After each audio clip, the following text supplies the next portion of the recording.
No, so ngayon no, marami sa atin no, ng mga relihiyon, no, maraming mga relihiyon dito sa atin no, nagsitayuan. Hindi lang sa atin sa Pilipinas kundi sa buong mundo, di ba? No, na may kanya-kanyang mga klaseng pagsamba nila sa ating Panginoon. Merong iba no na sumasayaw, merong iba no na tumatalon-talon o ano man yung mga ibang klase no na mga papuri nila, no. So maraming mga bagay, yung iba rin no na para bang may epilepsy no na parang ganun-ganun, hindi mo maintindihan, no. Hindi ko alam kung saan to nila nakukuha ang ganitong mga klaseng pagsamba, no. Kung babalikan natin, kung babalikan natin nung unang panahon sa panahon ng mga propeta, wala kang mababasa doon no na may mga tao na talon-talon, tapos may pasayaw, tapos may mga parang pinapat ganun. Wala kang mababasa doon, no. So hindi ko alam kung saan tuloy nakukuha, no. Ayun nga, kung babasahin natin ang Biblia at sabi dito ni Apostol Pablo sa sulat ni para kay Timoteo no na darating yung araw no na ang mga tao ay lalayo na sa katotohanan, no, at susundin nila yung mga aral o turo ng mga demonyo. So ang true worshiper no na ang tunay na pagsamba no na hinahanap ng ating Panginoon ay hindi sa pamamagitan ng ganyan, no. God is a spirit, in lahat ng mga tao na sasamba sa kanya isasamba sa kanya sa espiritu at sa katotohanan. Pero itong mga ginagawa nila, never ka talaga makabasa niyan, never doon sa mga anghel, doon sa Revelation. So wala kang mababasa no ng mga tao na ginagawa na yung mga ganyan. Hindi ko alam, no. So God knows, no, alam ng Diyos yan kung anong kuan. Ay hindi ko sila no hinuhusgahan, no. Ang Diyos lamang ang nakakaalam sa kanilang pinagagawa, no na hindi nakabase sa nakasulat sa Biblia. Itong mga taong ito is nagagawa nila itong ganitong mga klaseng mga gawain no, ng mga worship kunwari, no, na based din sa mga sinasabi ng kanilang mga pastor, no. Based din sa sinasabi ng kanilang mga leader, ng mga church leader, no. Sana mulat niyo po yung mga mata niyo, no, kung ano yung tunay na totoong worship. Kung magdasal ka sa ating Panginoon, sabi ng ating Panginoon sa Kristo, no, na pumasok ka doon sa loob ng iyong kwarto at takpan mo yung pintuan, no, at sa bintana, no, magdasal ka doon sa iyong Ama na nasa langit na hindi nakikita, at siya na nakikatingin at siya na tumitingin sa iyong ginagawa is siyang magaganti sa iyo, no. So yung mga bagay na yan is hindi ko alam, no. I don't think so, no. God knows kasi ang sinasabi dito is alam ng Diyos kung ano yung nasa puso natin, kasi tinitingnan ng Diyos sa atin is ang puso, hindi yung pagmumukha natin kaya nung ano or physical, no. So yung nasa puso natin kung ano yung meron natin, no. So mag-ingat tayo, no, kasi maraming mga bulaang propeta, no, na silabasan ngayon, no. Mag-ingat kayo kasi sa kunting mga ano lang mga sinasabi nila, no, na hindi naman based talaga dito sa nakasulat, ay lagi nating babantayan kasi mahirap na, no, minsan lang tayo nabuhay sa mundong ito. So lalo na sa mga itong gawain, no, hindi naman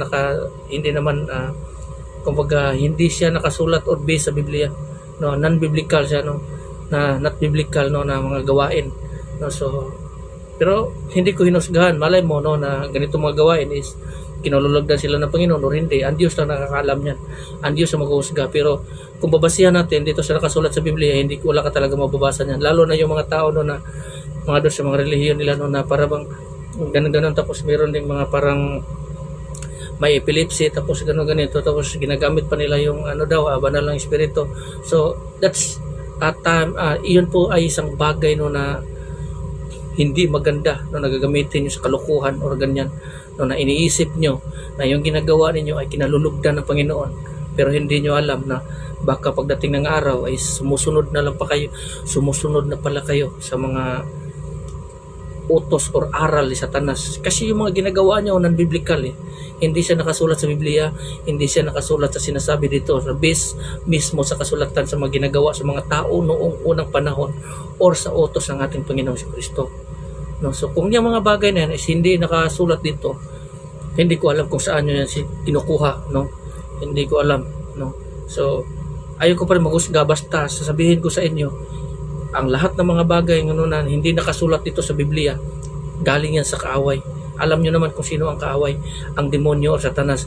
Yun yung mga aral o turo ni Satanas, no, na sinasabi niya doon sa mga leader niya o pastor, na pinapasunod din sa mga pastor doon sa kanyang mga member, no, na sinusunod ang mga ngitong gawain, no, na hindi naman talaga biblical. no? So hindi naman siya nakasulat sa Biblia, or hindi siya based sa utos ng ating Panginoon or sa kalooban ng ating Panginoong Kristo o sa ating Diyos Ama. So mag-ingat po kayo, no? So kasi tayo pong lahat ngayon is nandito na tayo sa huling araw. So malapit na po ang katapusan, no?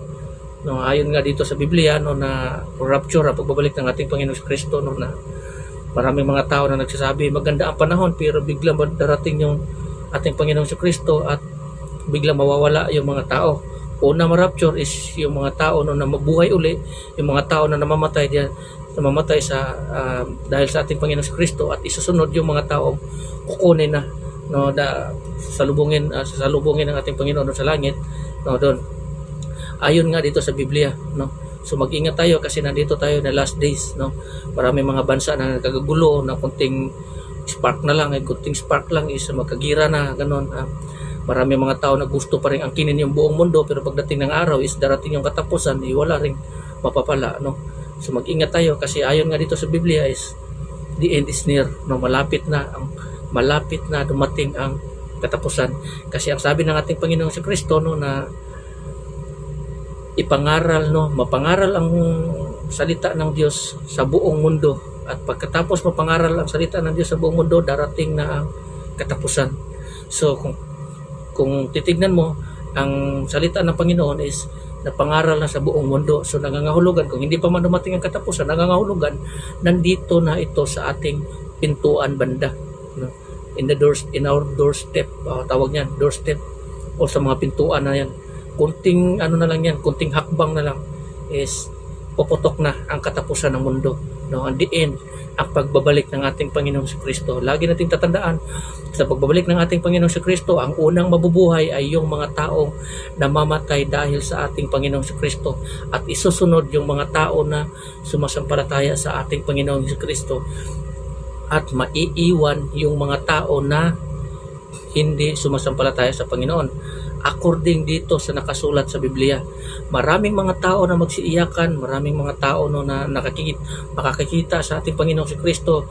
Kaya yung iba gusto nila magpakamatay pero hindi sila mamamatay, kasi ang kamatayan ay lalayo na sa kanila based dito sa sulat ni Job, at saka nakasulat dito sa Revelation chapter 10 na to, no. So lagi nating babantayan, no, na ang unang mabuhay muli ay ang tao na mamatay sa pagsunod sa ating Panginoon Hesus Kristo, at susunod yung mga tao, no, na irarapture.